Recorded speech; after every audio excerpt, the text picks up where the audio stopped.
one of the things, I think this is the case anyways, I think people are always looking for an excuse to have their character corrupted.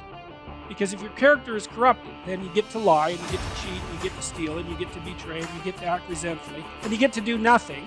And that's all easy. It's easier to lie than to tell the truth. It's easier to do nothing than to do something. So there's always part of you thinking, well, I need a justification for being useless and horrible, because that'd be a lot less work. And so then if something terrible comes along, you think, aha, that's just exactly the excuse that I was waiting for. And then out all that comes. You know, Solzhenitsyn, when he was in the concentration camps in Russia, watching how people behaved, you know, he said that there were people that were put in the camps who immediately became trustees or guards. And they were even more vicious than the people who had been hired as guards. His idea was that they had collected all that, called it foulness, if I remember correctly, around them in normal life.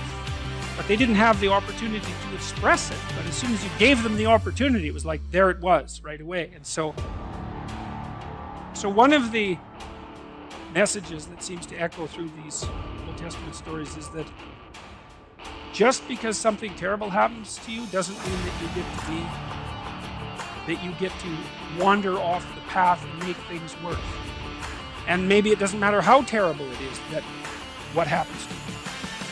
That's a tough call, because you see people now and then in life who they've really got it rough, man. Like 50 bad things are happening to them at the same time, and you think, well, it's no wonder. If you were bitter and resentful and hostile, you'd be like, yeah, no wonder. But then you meet people, and Solzhenitsyn had talked about this movie like Archipelagos, and he met lots of people in that, not lots. He met enough people to impress him in the concentration camp system who didn't allow their misfortunes to corrupt them. And that's something. Because maybe the only real misfortune is to become corrupted. That's a really useful thing. You know, maybe the rest of it is trivial in comparison. I know that's a rough thing, because you can be in very harsh circumstances, but I do think there's something to that. And the Lord was with Joseph, and he was a prosperous man, and he was in the house of his master the Egyptian. And his master saw that the Lord was with him, and that the Lord made all that he did to prosper in his hand. So that's an echo of the idea that we encountered earlier about walking with God, right? So Adam walked with God before he ate the fruit with Eve, and then he wouldn't walk with God. And then Noah walked with God, and Abraham walked with God. And so the idea is, well, that's that alignment with the highest ideal. I think it's something like that. And you know, we could think about that as a metaphysical claim as well. But I don't think it is.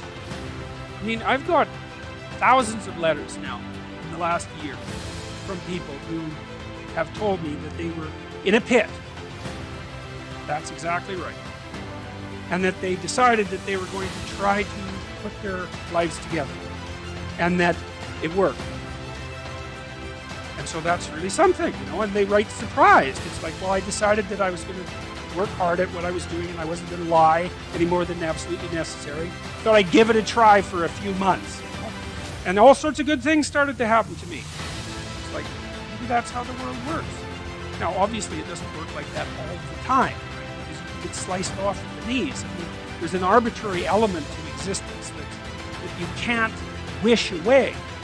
But that doesn't mean that there aren't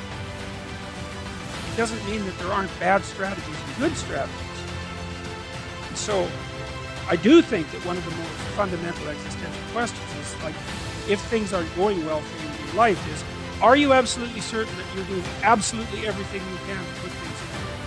Well, if you need something to grapple with, you probably do. You can find that. You just look inside, you'll find something to grapple with.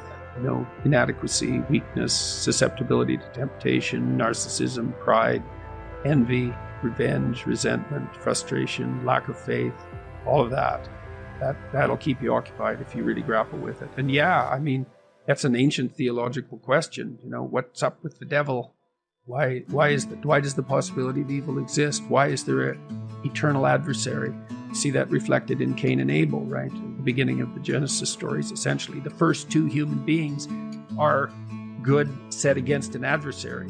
And that's what opens history, that story.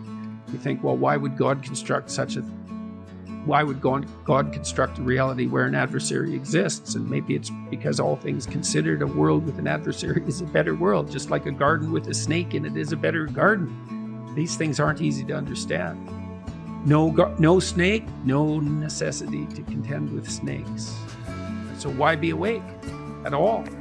No adversary, no challenge. Why be challenged?